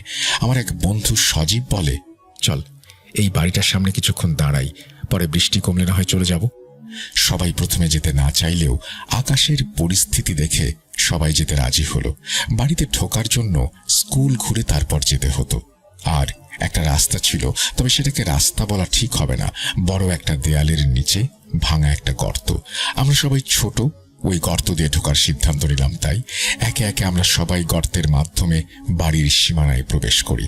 বাড়ির সামনের দিকে একটু ছাদের মতো ছিল, একটু ছায়া ছিল। আমরা ওইটার নিচে বসে কিছুক্ষণ বিশ্রাম নেই এবং বৃষ্টি কমার অপেক্ষা করতে থাকি। ততক্ষণে মাগরিবের আজান দিয়ে দিয়েছে।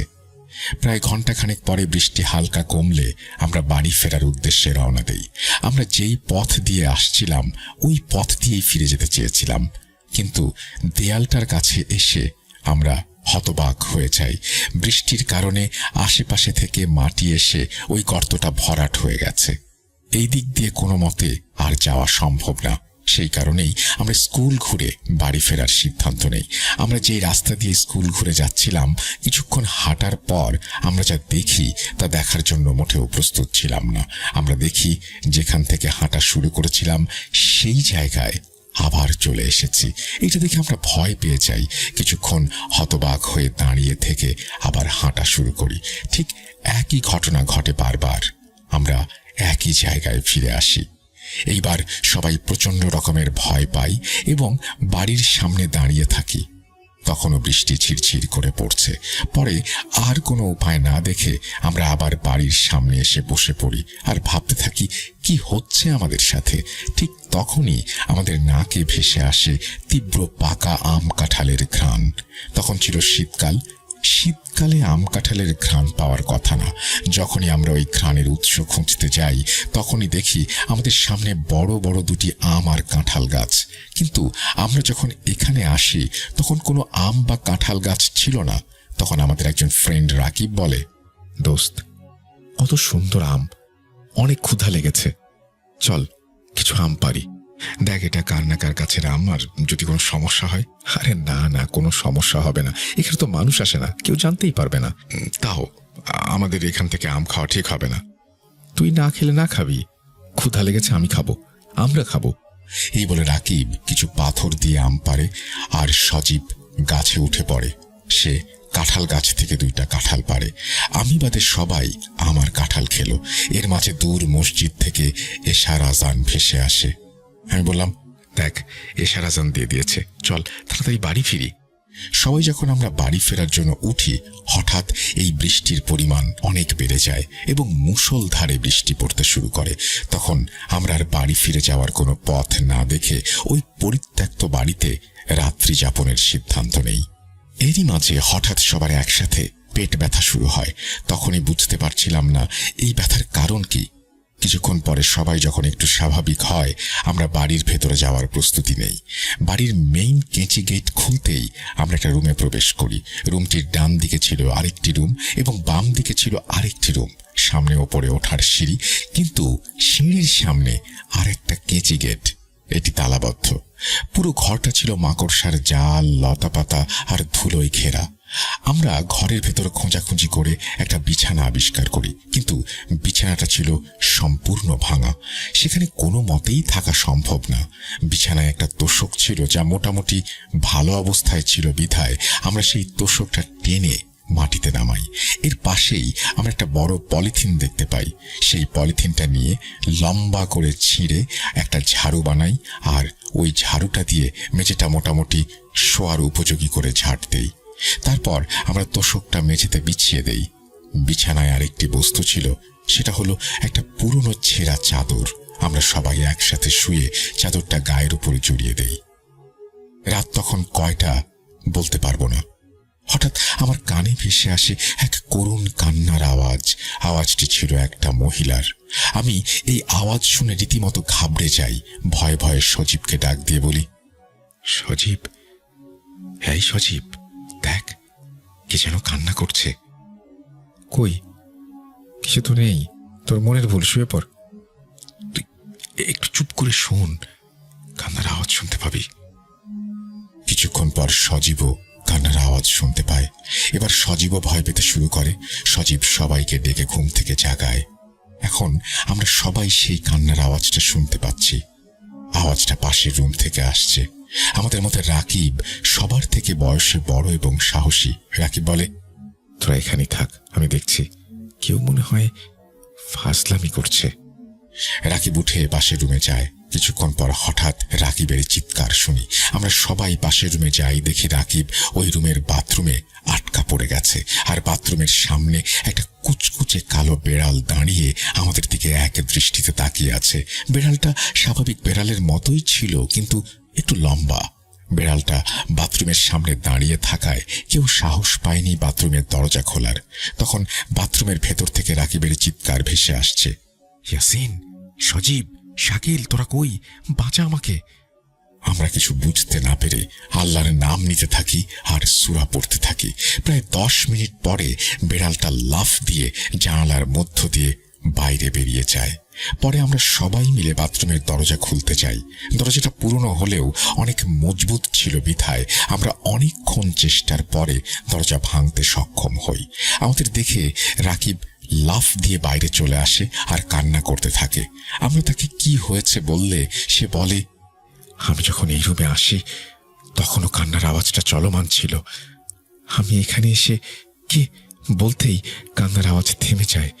আমি পুরো রুম খুঁজে কাউকে পাই না। পরে আমি বাথরুমে কেউ আছে নাকি সেটা দেখার জন্য যখনই বাথরুমে প্রবেশ করি, তখন বিকট শব্দ করে বাথরুমের দরজাটা বন্ধ হয়ে যায়। আমি তখন অনেক ভয় পাই এবং ফিরে আসার জন্য দরজা খোলার চেষ্টা করতে থাকি, কিন্তু আশ্চর্যজনকভাবে দরজাটা খুলছিল না। আমি আমার গায়ের সব শক্তি দিয়ে ধাক্কা দিচ্ছিলাম, লাথি মারছিলাম, কিন্তু কিছুতেই কিছু হচ্ছিল না। আমি বাথরুমে ঢোকার সময় শুধু একটা হালকা ধাক্কা দিয়েছিলাম, এটি দরজা খুলে যায়। আর আমি বাথরুমে থাকায় কোনো দোয়া দরুদ পড়তে পারছিলাম না। এই বলে রাকিব কাঁদতে থাকে। আমরা এটা শুনে প্রচন্ড রকমের ভয় পাই এবং সবাই একসাথে থাকার সিদ্ধান্ত নেই। কেউ যেন একা কোথাও না যায় সেই বিষয়ে সবাইকে সাবধান করে দেই। তারপর আমরা আবার রুমে চলে আসি এবং শুয়ে পড়ি। শোয়ার সময় আমি আয়াতুল কুরসি পড়ে শরীর বন্ধ করে নিই। অনেকক্ষণ পরে আমার ঘুম ভাঙলে আমি দেখি দরজার ফাঁকা দিয়ে আলো আসছে। আমি ভাবলাম সকাল হয়ে গেছে, তাই দরজা খুলে বারান্দায় গিয়ে দেখি সকাল হয়ে গেছে। আমি ভাবলাম সবাইকে ডাক দেই, কিন্তু আমার আগে টয়লেটে যাওয়ার প্রয়োজন ছিল। গতকাল রাতে যে ঘটনা ঘটেছে তাতে ওই টয়লেটে যেতে ভয়ও করছিল, তাই আমি বারান্দার এক কোণে বসি। যখনই আমি বসি তখনই আমি অনুভব করি এক বিশাল হাত আমাকে সজোরে চর মারে। সেই চরের আঘাতে আমি 3-4 হাত পেছনে ছিটকে পড়ি। তারপর আমি যা দেখি তা দেখার জন্য আমি মোটেও প্রস্তুত ছিলাম না। আমি দেখি চারপাশ ঘুটঘুটে অন্ধকার। তখন আমার বুঝতে বাকি রইল না যে এখনো সকাল হয়নি। ঠিক তখনই আমার কানে ভেসে আসে একটা ভারী কণ্ঠস্বর। আওয়াজটি বলছে, তোর এত বড় সাহস! আমি কথা শুনে আর নিজেকে ধরে রাখতে পারিনি। আমি জ্ঞান হারাই। জ্ঞান ফিরে এলে আমি নিজেকে আমার যেই রুমে ছিলাম সেই রুমে আবিষ্কার করি। আমি দেখি আমার বন্ধুরা আমাকে ঘিরে বসে আছে। আমার এক বন্ধু সোহেলের দিকে তাকিয়ে আমি অবাক হয়ে যাই। আমি দেখি তার বাম চোখ প্রায় বাঁকা হয়ে গেছে। বাম পাশের চোখের মণিটা সম্পূর্ণ বাম দিকে সরে গেছে। আমি তাকে যখন জিজ্ঞেস করি তোর কি হয়েছে, তখন সে আমার প্রশ্নটা এড়িয়ে যায়। বাকিদের জিজ্ঞাসা করলে তারাও কিছু জানে না জানায়। তখন আমি তাদেরকে আমার সাথে ঘটে যাওয়া ঘটনাটা খুলে বলি। তখন সজীব যা বলে তা শুনে আমি রীতিমতো অবাক হয়ে যাই। সে বলে, আমরা রাতে ঘুমানোর কিছুক্ষণ পর হঠাৎ আমার ঘুম ভেঙে যায়। তখন আমি দেখি বাইরের আলো দরজার ফাঁকা দিয়ে ভেতরে আসছে। আমি ভাবলাম সকাল হয়ে গেছে, বাইরে যাই। আমি দরজা খুলে দেখি সকাল হয়েও গেছে। আমি যখনই বারান্দা পেরিয়ে পা রাখি, হঠাৎ করে চারিদিকে নেমে আসে ঘুটঘুটে অন্ধকার। আমার সামনে বড় বড় 2টা আম আর কাঁঠাল গাছ। এটা দেখে আমি প্রচন্ড রকমের ভয় পেয়ে যাই। পরক্ষণেই আমি জ্ঞান হারাই। আমার জ্ঞান ফিরে এলে আমি দেখি আমি বাইরে মাটিতে শুয়ে আছি। আমি তৎক্ষণাৎ উঠে ঘরে চলে আসি। ঘরে ঢুকে দেখি সোহেল রুমের মেঝেতে পড়ে আছে। পরে আমি সবাইকে ডেকে তুলি, কিন্তু আমরা তোকে দেখতে না পেয়ে বাইরে যাই। গিয়ে দেখি তুই অজ্ঞান হয়ে পড়ে আছিস। তখন আমরা তোকে ধরাধরি করে রুমে নিয়ে আসি। আমরা এই ভয়ঙ্কর পরিস্থিতি উপলব্ধি করতে পেরে আমাদের শার্ট খুলে ওইটা ছিঁড়ে সবার হাত একসাথে বেঁধে দেই, যাতে কেউ উঠলে বা নড়াচড়া করলে অন্যজন সেটা টের পায়। সেই রাতটা আমরা বসে বসে কাটিয়ে দেই। যখন ফজরের আজান দিয়ে ভোরের আলো ফোটে তখন আমরা সবাই বাইরে বের হই। আমরা বাইরে বেরিয়ে অবাক হয়ে যাই, কোনো গাছেই আম বা কাঁঠাল ছিল না। তখন আমরা একে অপরের মুখের দিকে তাকাই। আমরা ফিরে আসার সময় একবার বাড়িটার দিকে তাকাই, আর যা দেখি তা ছিল অবিশ্বাস্য। আমরা দেখি সেই বাড়ির মেইন কেচি গেটে অনেক পুরনো আর অনেক বড় একটা তালা ঝুলছে। কিন্তু আমরা যখন কাল রাতে এই বাড়িতে প্রবেশ করেছিলাম তখন কোনো তালা ছিল না। এইটা দেখে আমরা প্রচন্ড রকমের ভয় পাই এবং তৎক্ষণাৎ সেই জায়গা ত্যাগ করি, বাড়ি ফিরে যাই। বাড়িতে গিয়ে দেখি সবাই কান্নাকাটি করছে। আমাকে দেখে তারা যেন নতুন প্রাণ ফিরে পেল। আমি অবশ্য বাড়ির কাউকেই গত রাতের ঘটনা বলিনি। আর সোহেলের সাথে কি হয়েছিল তা পরবর্তীতে জানা গেছে। সোহেল বলেছিল, আমারও সেদিন গভীর রাতে ঘুম ভেঙে যায়। আমিও তোদের মতোই সকাল হয়ে গেছে দেখে জানালা খুলতে চাই। আমি যখনই জানালা খুলি দেখি চারদিকে ঘুটঘুটে অন্ধকার, এতই অন্ধকার যে কিচ্ছু দেখা যাচ্ছে না। আমি কিছুক্ষণ বাইরে তাকিয়ে থাকি। হঠাৎ আমি অনুভব করি কি যেন আমার বাম গালে সজোরে চর মারল। আমি সাথে সাথে জ্ঞান হারাই। যখন আমার জ্ঞান ফেরে তখন আমি দেখি মেঝেতে পড়ে আছি আর আমার বাম চোখটা ভীষণ ব্যথা করছে। পরে আমি তোদের কাছে থেকে জানতে পারি যে আমার চোখ নাকি বাঁকা হয়ে গেছে। আমি তখন তোদেরকে বলিনি, কারণ তোরা এমনই ভয়ে ছিলি। এর মাঝে তোদের ভয় বাড়াতে চাইনি। পরবর্তীতে জানা গেছে সেখানে অনেক আগে একজন মহিলা ফাঁসি নিয়ে আত্মহত্যা করেছিল। তিনি কেন আত্মহত্যা করেছিলেন তা জানা যায়নি। অনেকদিন পর্যন্ত লাশটা ঝুলে থাকায় সেটা থেকে দুর্গন্ধ আসতে থাকে। পরে সেখানকার মানুষ সেই বাড়ির তালা ভেঙে লাশ ঝুলতে দেখে। পুলিশ এসে লাশ উদ্ধার করে। তারপর প্রায় রাতেই মানুষ এই বাড়ির ভেতর থেকে কারো কান্নার আওয়াজ পায়। পরে স্থানীয় মানুষ এই বাড়িটিকে পরিত্যক্ত বাড়ি হিসেবে ঘোষণা করে এবং বাড়িটি বন্ধ করে দেয়। তারপর আর কোনো মানুষ রাতের বেলা একা ওই পথ দিয়ে যাওয়া আসা করে না। এই বলে ইয়াসিন ভাই তার ঘটনা শেষ করেন। সোহেল ভাইয়ের বাম চোখ এখনো বাঁকা। অনেক ডাক্তার কবিরাজ দেখানো হয়েছে, কিন্তু কোনো কাজ হয়নি। এই ছিল আমার সংগ্রহ করা ঘটনা। জানি না কতটুকু ভয়ের ছিল, কিন্তু ঘটনাটি সম্পূর্ণ সত্য। গুছিয়ে না লিখতে পারার জন্য আমি দুঃখিত।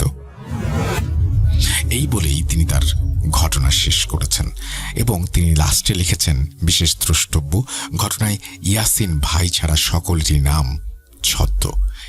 যাই হোক, আপনাকে অসংখ্য ধন্যবাদ। আপনি এই ঘটনাটি শেয়ার করেছেন আমাদের সাথে। আশা করছি এই ঘটনাটি সবার ভালো লেগেছে। যদি ভালো লাগে অবশ্যই আমাদের জানাবেন। আমরা চলে যাব আমাদের পরবর্তী ঘটনায়।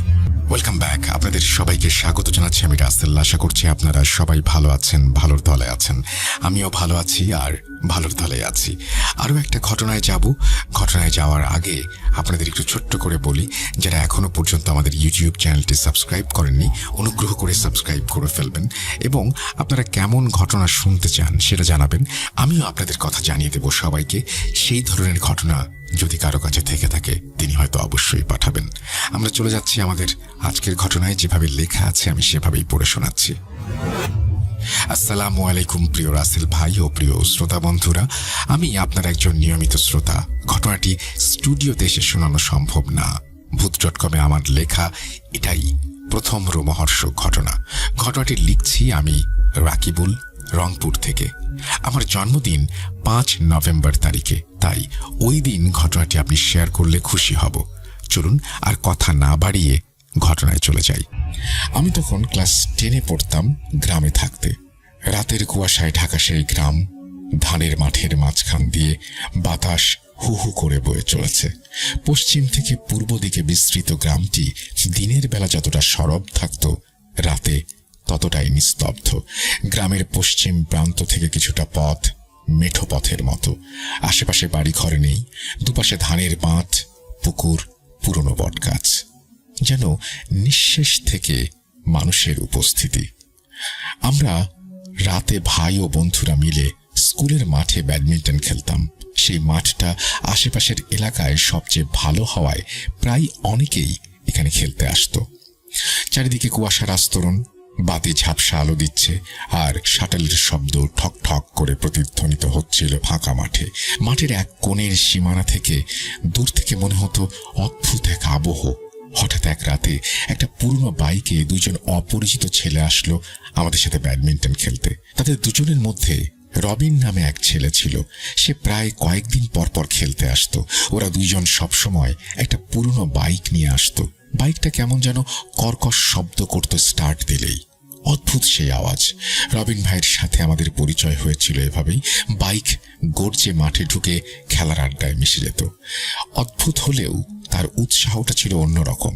সবাই যেখানে বাড়ি থেকে কয়েকশো মিটার দূরত্ব মেপে খেলতে আসতো, রবিন ভাই প্রায় 2 কিলোমিটার দূর থেকে সেই পুরনো বাইক চালিয়ে খেলতে আসতো। তার বাসার কাছে ঐতিহ্যবাহী ইতিহাসে ভরা এক পুকুর আছে, নাম সিন্দুরমতির পুকুর। কিরকম অদ্ভুত নাম না? শুনবেন সেই কাহিনী? তবে চলুন অতীতে ফিরে যাই।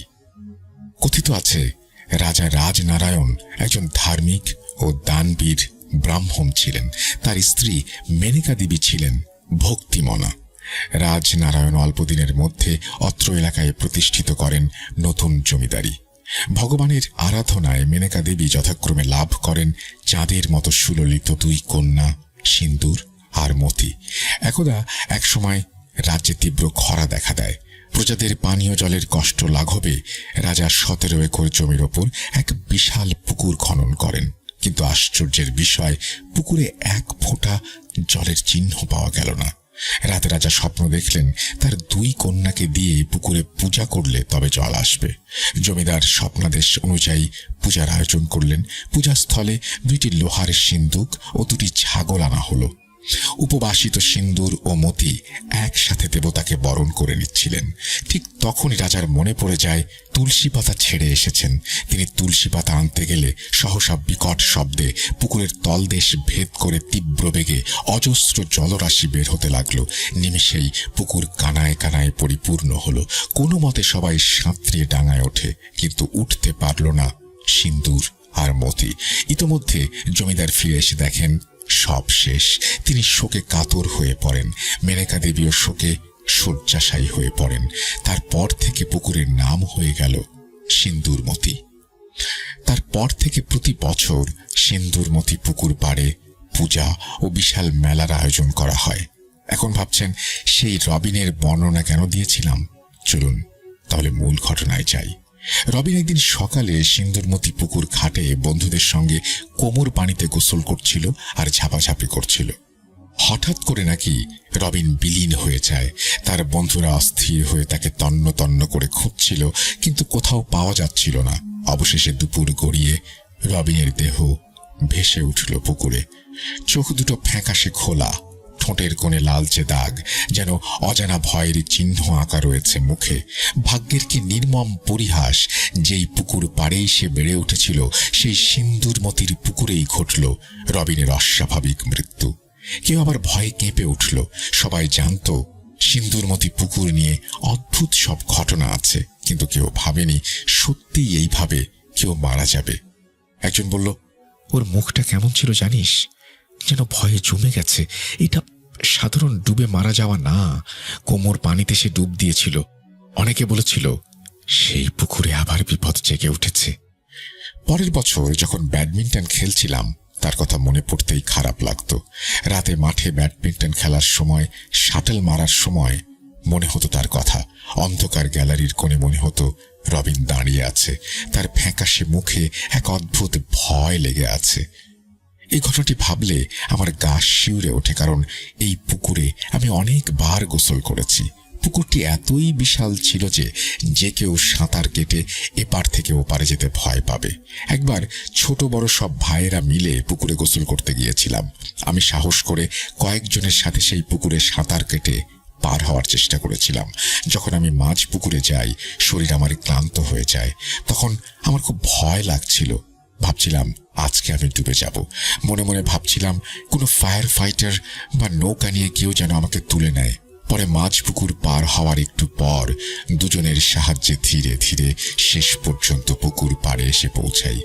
এ কথা মনে হলে শরীরের লোম ভয়ে দাঁড়িয়ে যায়। আর হ্যাঁ, আমার জন্মের পর থেকে আমি সিন্দুরমতি পুকুরের পানি শুকোতে দেখিনি কখনো। এমনকি দুইবার নাকি পুকুরে সেচ দেবার জন্য বিশাল কর্মসূচি চালানো হয়েছিল, তাতে সফল হয়নি। এই ছিল ঘটনা। কেমন লাগলো জানাতে ভুলবেন না। আমার কাছে সিন্দুরমতি পুকুর নিয়ে আরো অনেক ঘটনা আছে, ইনশাল্লাহ সময় করে পাঠিয়ে দেব। ভূত.com চিরজীবী হোক। ধন্যবাদ রাসেল ভাই। ঘটনাটি সিলেক্টেড হলে অবশ্যই জানাবেন।